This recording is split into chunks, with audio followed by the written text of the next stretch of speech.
Welcome to the Arrowhead Kingdom CHIEFScast special off-season edition. We are going to go through all the Chiefs 2021 opponents, and tonight we are talking Steelers with Josh Rosswog. So Josh, welcome to the show. How you doing? Good to see you, Josh. Yeah, nice to see you too. All right, and we are, of course, presented by Complete Weddings and Events, your leading provider of photo, video, DJ, photo booth, lighting, and coordination services. Please visit them at completewedo.com, and also please visit our site, like, share, and subscribe to our channel. And so, Josh, let's get right into the first question. We're in the off season, and so we're talking about teams that the Chiefs are going to be playing, and I feel like we play the Steelers every year because the record type final standings type of thing matches up, or we happen the couple years that we don't finish in the same spot, which is usually first. Let's be clear about that. Where we end up playing the division. But let's talk about this coming year. So if the season started today, what would you project the Steelers record for 2021 to be? So usually I'm an optimist and I'm going in, well, based on the old schedule, I'm a 13-3, 12-4 kind of guy. Even coming into this year and after the wreck of the prior season at 8-8, I'm confident with this defense. Even if you can win any games with Duck Hodges as your quarterback with that defense, and you get Big Ben back, you're going to do some damage. So they gave me that hope last year. And then that crashed and burned. What was it, about week 11 or 12 or so?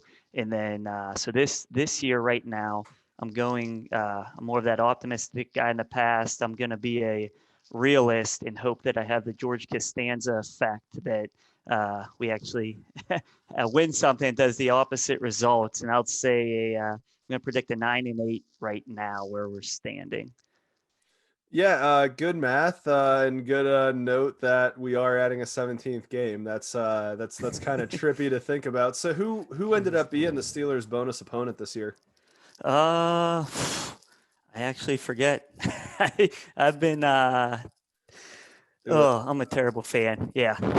I feel like it's the Chargers actually, but we've got It might Google be. sitting here. So let's see here. Yeah, why don't you look that up for me and remind me, because I know we were all set and then I saw the release and just vanished. It's right, probably going to be a loss. Game. Actually, I think you're right. It's the Seahawks. No, it's the Seahawks. Seahawks. Yeah, it wouldn't be the Chargers because it's got to be we got to be NFC. Yeah. Yep. So that's right. Seahawks. We got Russell Wilson. Yep. So that's why it would have gone 9-7, but 9-8. Yeah. So you're thinking the Seahawks are going to get that win. Okay, so I just have to ask this question. What is specifically the reason why you're expecting basically a 500 record and they pull out one extra one? Is it based on all the players that are leaving, like Connor? Is it that Big Ben is already probably played too many years and this is another one, or what is it? So the biggest things are, I think the defense is going to be missing. So we're losing Bud Dupree going to Tennessee. So I think we still have Watt, who is a beast. I am a realist and know that it definitely helps having someone like Bud that was playing well the last couple years until he gets hurt. That it's going to be a big loss. And right now we don't have anyone really substantial to fill that gap. So I think the defense is going to lose a little bit. Right now we don't have a running back, like you said. Connor gone to Arizona, so no running back really or at least not a number one. So if we talk draft later, I know I'll be bringing that up again. I'm hoping so. I think there'll be drop off from last year. I'm a little worried about the change with Ben, how healthy he is. Can the arm last? He still has that gunslinger mentality. He's not gonna. I'm concerned about him adjusting to what Matt Canada is going to try to do coming in on offense. So if he actually gives into it. So I think there's a lot of variables there that I'm hoping as we get close to the season, get a little more enlightenment and optimism around it. But right now, just a lot of unknowns and those couple additional gaps on defense and offense. Not to mention the line too. Right now is a big question mark with Pouncey retiring and those guys that are there getting older. So it's a lot of question marks in my mind right now. Gotcha. I feel like that 2 seasons ago you had more question marks, and Tomlin took you to basically a 500 record. So what's making you think that Tomlin's not going to figure out a way to make what's probably a better situation actually work? Because even if Roethlisberger probably shouldn't be, the starting quarterback anymore, it's still better than Doc Hodges, and I don't think that there's going to be any Patrick Mahomes type sitting at 24. So theoretically, we get into the draft, you could talk about possibly trading up for the draft. But I guess what's making you think that Tomlin's not going to get it done? So, well, start again that I'm trying to downplay a little bit using that Costanza effect. So there's that Pittsburgher Steeler fan in me that's still clinging to that 13-4 so 17-0. 17-0, man. Somebody's gonna do it at some point. Gotta happen, right? Gotta happen with that Super Bowl finish. But no, it's by the time if you ask me as we get into the season or close to the season, I'll be honest, I'm probably going to have a better outlook. Right now, outside of the Costanza effect, I just with the shuffling, I don't know. He's in Pittsburgh. It's just that I don't know, this Pittsburgh feel that he's going to be around. He's due for another year to drop back to around that 500 level, and I think and then season probably or his career and go out like that. And again, this is the Costanza effect I'm trying to roll here hard. Sure. Okay, so assuming that you're getting this prediction right, 9-8 is what we're looking at. I'm going to make an educated assumption that that's not winning the AFC North. So if we're making the assumption that the Steelers aren't going to win the AFC North, who is? I'm gonna guess you're probably not picking the Joe Burrow Renaissance happens and the Bengals move there. So you're gonna have to tell me out loud that you expect the Steelers or the Browns to win the division. So who are you thinking? I don't. I'm gonna plead the fifth on that one because I refuse to say either the orange colored team or the team out of that city down in Maryland. Don't want to say their names or give any gratitude. So I'm going to plead the fifth on this one and leave you hanging. All right. So the hate is totally real between those cities, which is great. So another quick question before we get into the next part of this. What are you drinking tonight? I've got a hazy little IPA from Sierra Nevada. They're not sponsoring us, but if they want to, I'll pick up the phone. So what are you drinking? That's a good one. I actually just was in between. I didn't realize we were having the beverages. I got a Founders All Day IPA that I just finished up, and that's probably what I'll go to after this. So that's my go-to. Just an all day. I can drink it all. Good flavor, but can drink them all day. That's the beauty of it. 15 pack for $17. Can't beat it. That's the way it goes. And I don't got my Icy Light out now. That's my Pittsburgh beer. That's been a while since I drank that heavily, but got to give that a pitch here. First of all, no, you don't. There's no reason. There's no reason for that. I remember. I actually had a buddy from high school that was from Pittsburgh and went to the school that I went to in Western Kansas. He was a resident for a period of time, and he always talked about Rolling Rock being a thing. And it seems like that beer. Yeah, absolutely. And I feel like that beer just sold out really hard at one point. I think Budweiser, now InBev or whatever, bought them. Yeah. And they kind of went from being this cool story of like monks with vows of silence making beer, because that's what monks with vows of silence do. It's like if you're trying to fast, I mean, we can drink anything we want to, so let's make dinner out of a beer. And that's kind of what Rolling Rock was supposed to be. And you had the cool painted bottle, and then now it's like the stuff that you buy next to Icy Light and natural ice and whatnot in a 30 rack. Yeah, it fell off. That was nice for a while. Yeah, it's unfortunate. Yeah, so let's jump into the draft. So obviously, you think there's quite a few needs to address. So what I'd like to hear from you is, first of all, what are your top three draft positions that you would like to target, and if there's a specific player that you like, by all means, bring them up, and then we can talk a little bit more about the draft and how we see that playing out. Okay, yeah. So if I go in top three, I'll exclude one because it's probably four big ones, but top three, obviously running back, like we talked about, Mhm. offensive lineman, like I mentioned, some holes concerns there, and then linebacker somewhere on the edge someone on the edge to make up for that Bud loss. But we're always in need of DBs too, so we cannot seem to get that right unless we make a trade like we did for Minka. Gotcha. So. But we'll go with those first three. And the key, I think, we need a playmaker running back. Haven't had a real one for a while. I'll call it a gap filler in Connor. That solid guy if he could stay healthy.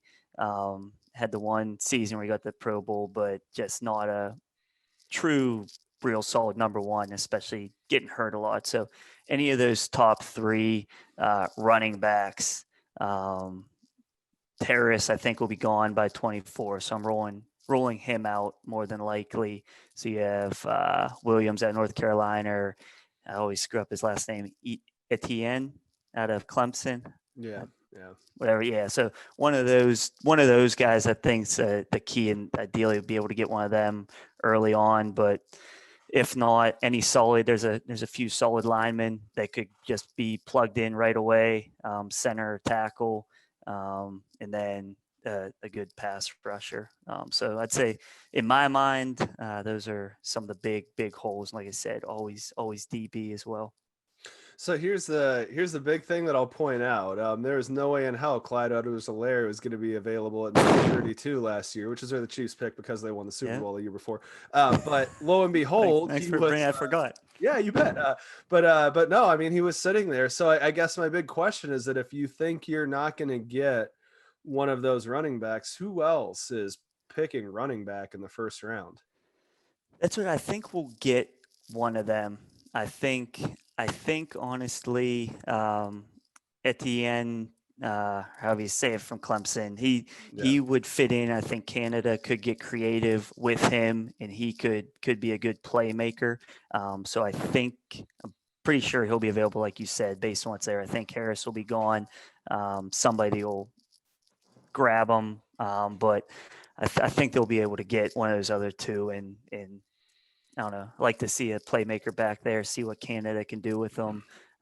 So I'm kind of hopeful for that, but I'm never going to argue if there is a solid stud lineman that you can plug in and have play on the line for 10 to 12 years. I know how football works, and you need that.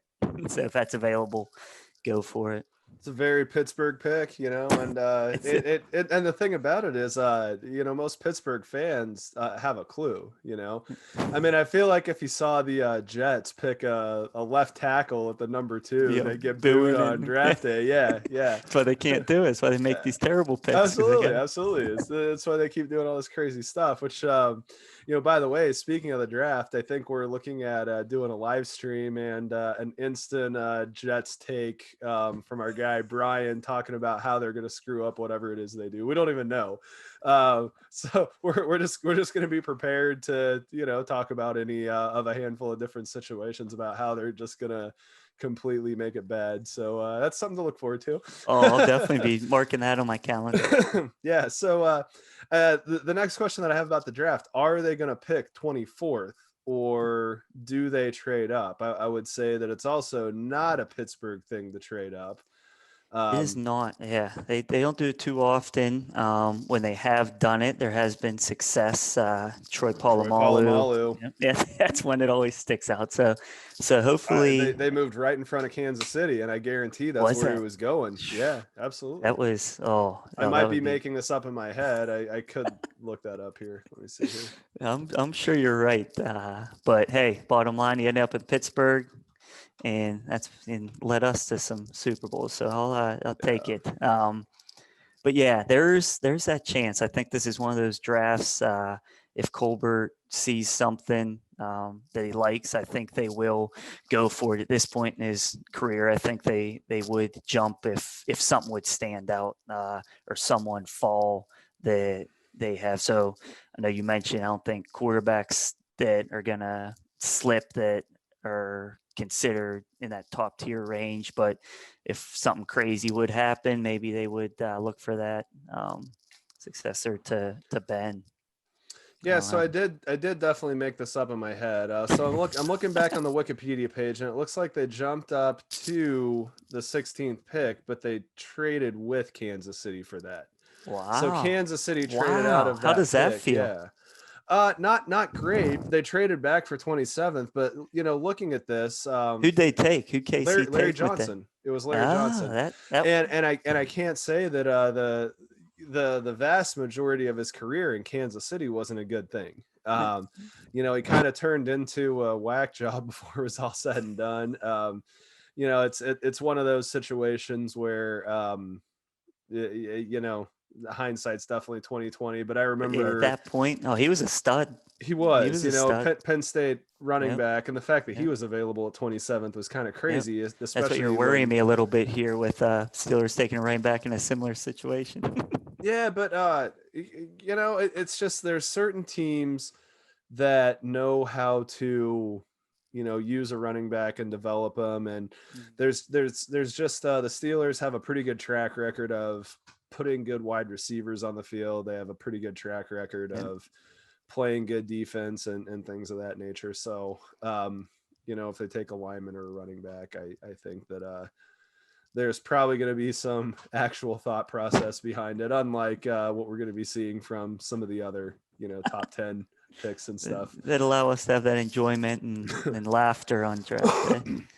Yeah, exactly. I mean, looking at the rest of the top 10, I mean, you got the Jags, the Jets, the Niners trading up, the Falcons and the Bengals in the top 5. God only knows what the Jets are going to do. The Falcons are kind of an interesting one. Yeah, it'll be interesting what they do. All the Yeah. different talks that we've had with other people on these, the Denver Broncos at 9 is kind of an interesting one, and it's Yeah.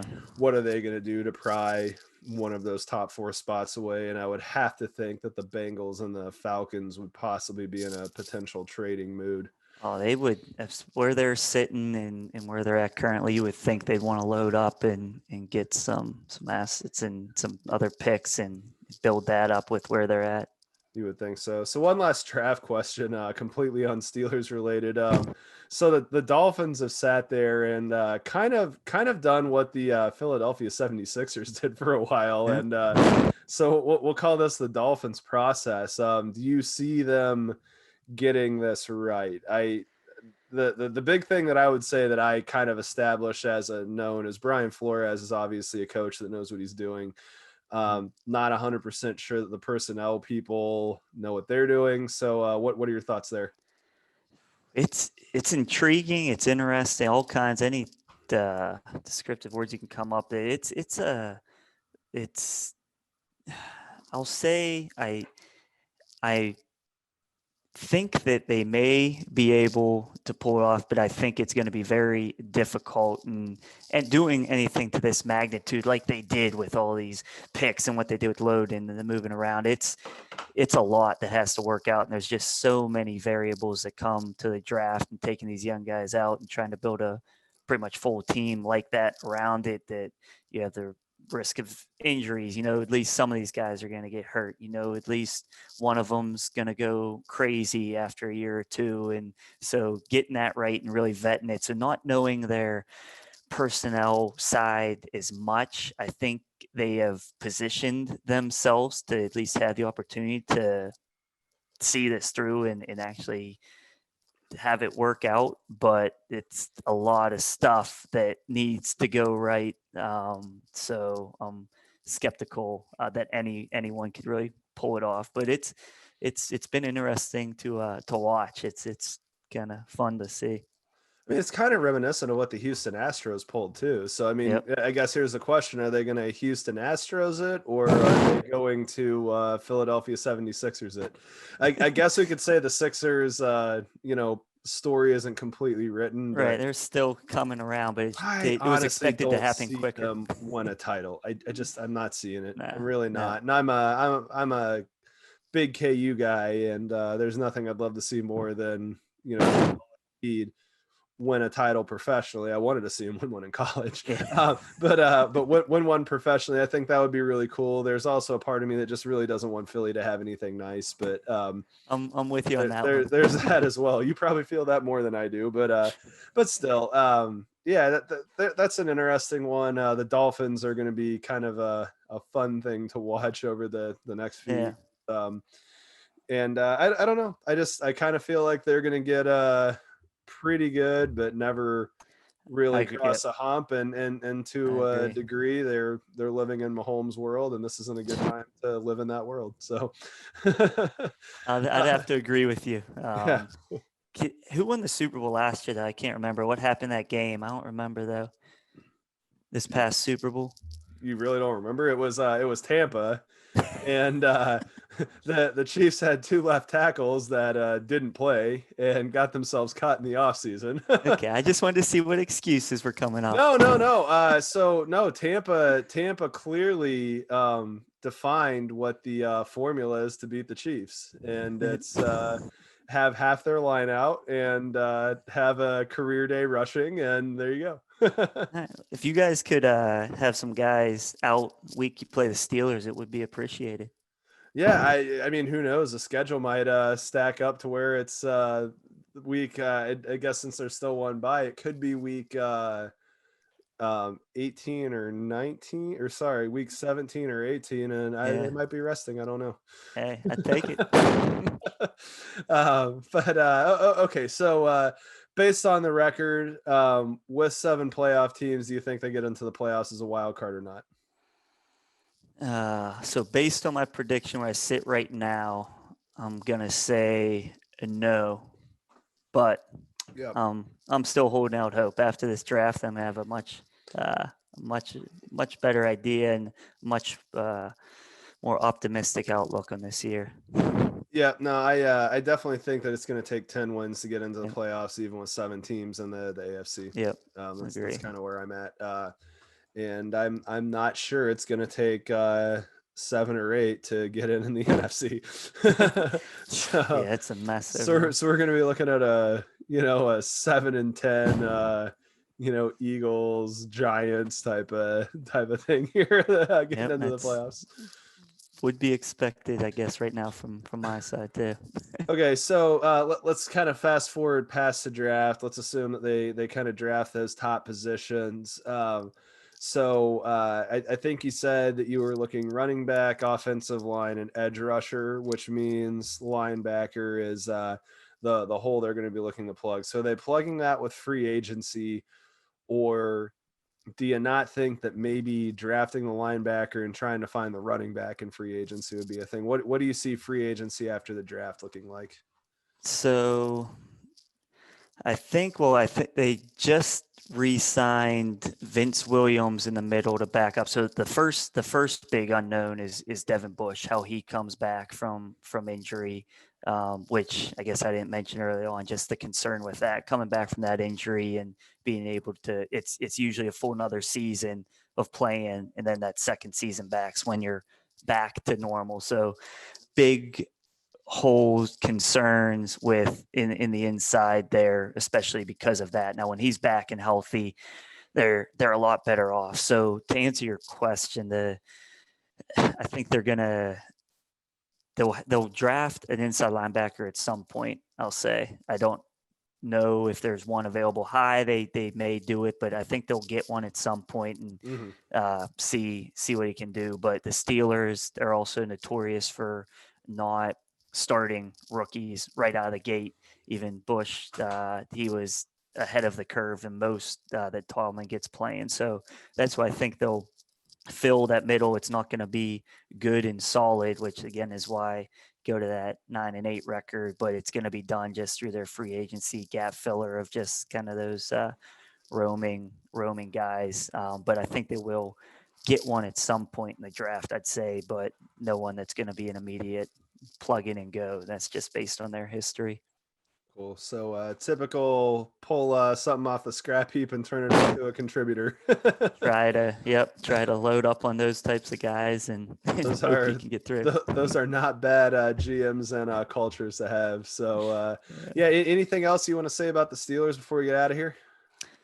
Nah, I just and like I said, I'm trying to do the reverse thing and say the opposite of what I normally do and hope that it works because I want us to be competitive with Kansas City. I'm tired of my son.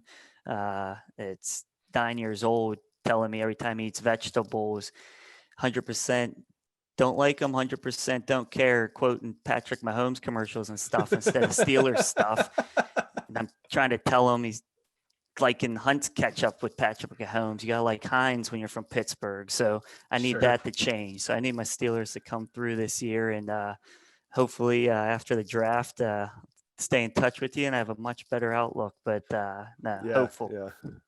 Yeah. Okay. So now we'll definitely rehash this, 2 more times before they actually play each other. We got one between the draft and when the season starts, and we'll have another one the week before.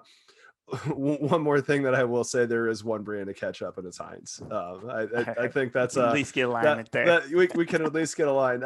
Check out the stand-up special by a guy named Chris Porter. He's from Shawnee, Kansas, which is a Kansas City suburb. And he's got the special called The Man from Kansas. And within the first 6 minutes of it, he talks about food in LA and people messing up hamburgers. And he's got a whole thing about how there's only one brand of ketchup and it's Heinz. And, if he goes to somebody's house and sees Hunt's, he's just like, oh man, I didn't know that you were doing so bad. I had an extra $4 and I could have picked up Heinz on the way over here if you would have called me. We have to check that out. Yeah. So it's good. It's funny. I definitely was raised that way. My dad was where that came from, and as far as he was concerned, Crest is the only toothpaste brand and Heinz is the only ketchup brand, and so I raised right then. Good. Exactly. Good. So I forwarded that to him, and he's just like, see, I told you there's more people out there like me. I'm like, I never questioned there's more people out there like you. I'm one of those people out there like you, but anyway. Tell him he's a wise man. Yeah, for sure. All right. Well, thank you again for coming in to talk a little 2021 football. I'm hoping that we're all back in our stadiums this year. And, thanks again for joining. And to everybody watching, don't forget to like and subscribe. And also make sure you find your Chiefs family at arrowheadkingdom.org. And good night, Chiefs Kingdom. And until next time, take care.